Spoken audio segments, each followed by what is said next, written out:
Well, thank you so much, and good afternoon to all of you. And first of all, I want to thank all of you for being here.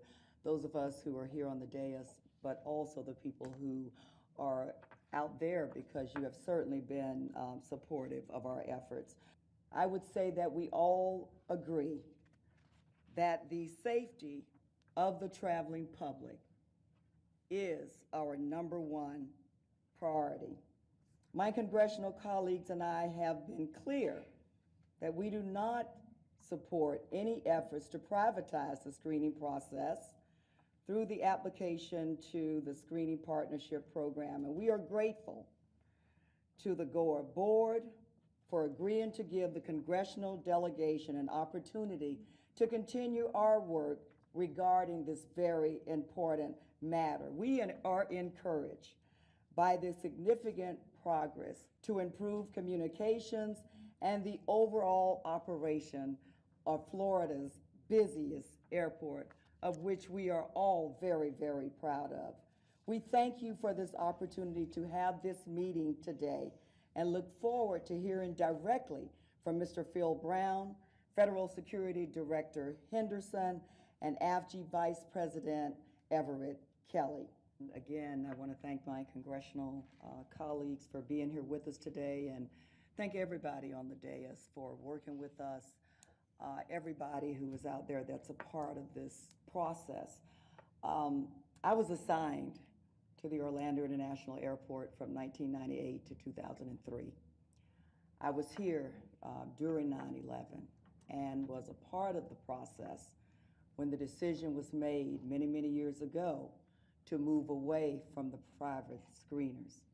Sometimes when things go smoothly, we don't necessarily understand the depth and breadth of the problems or issues that are occurring behind the scenes. So on behalf of the congressional delegation, I will just assure you that we will be more engaged and more involved and be a source of support for you and the issues that you face. I do believe that there is nothing that we cannot get through. I mean, when I talked earlier about Orlando, I'm very proud of Orlando, and I don't believe there's anything that we cannot solve if we would just sit down at the table and talk to each other and work together.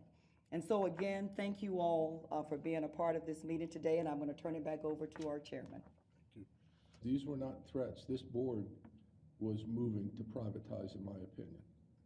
But what we learned by going through this was the following. One, I think what we've demonstrated to the public today is the incredible amount of work and dedication that has to go into a successful partnership, and in my opinion has gone into rebuilding this partnership in the last 36 days.